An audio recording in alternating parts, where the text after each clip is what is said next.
Կա ինչ-որ վիճակագրություն ֆինանսական զեղծարարության մասով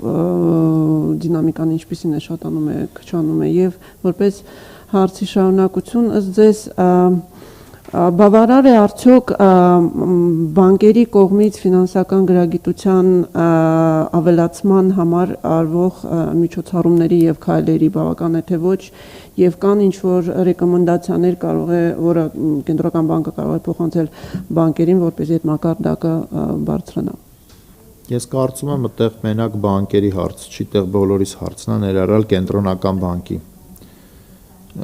Երբեք բավարար չի, որովհետև այն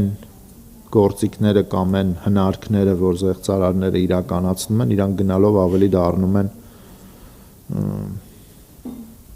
բարդ։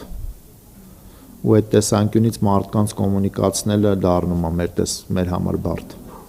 Զեղծարարության թվերի էական նվազում կա այն վերջին փոփոխություններից հետո, որոնք բանկերը արել են իրանց այդ ներքին համակարգերում, բայց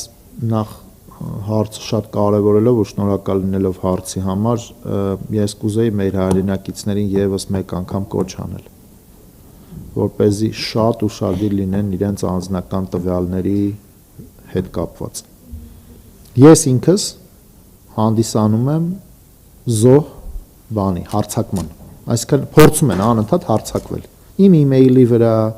եւ այլն, ու ես ամեն անգամ չեմ զլանում, զանգում եմ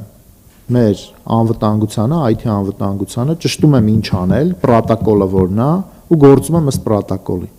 Հիմա մարդիկ նույն կերպ պիտի վարվեն, որովհետեւ տարբերություն չկա, դու կենտրոնական բանկի նախագահն ես, թե ուսուցիչ ես, թե ճարտարապետ ես, թե ֆինանսիստ ես։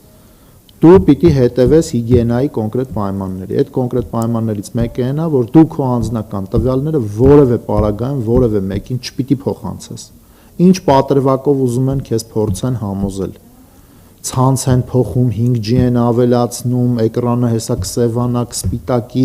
այս կլինի, այն կլինի։ Այսինքն իրանց ձևակերպումները զեղծարարների գնալով դառնալու են ավելի կրեատիվ, հմուտ, չգիտեմ։ Ուստի մենք միակ բանը, որ կարող ենք այս պայծրությամբ մեր հայրենակիցներին խորհուրդ տալ, դա նա, որ հետևեն հիգիենայի պայմաններին։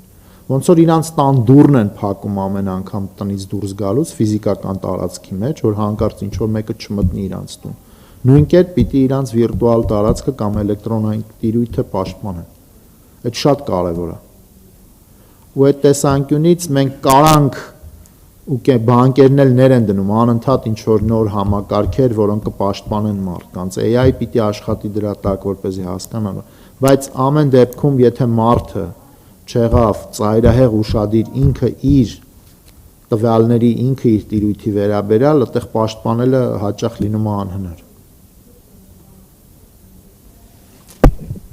Ճիշտ հասկացանք, որ անհաջող են այդ փորձերը։ Այո, միանշանակ։ Որտեղ մենք ունենք աշխարհի ամենալավ IT security-ներից մեկը։ Այս թեմայով արտահայտվեցիք, տեսնում եք խնդիր թոշակառուների շրջանակում,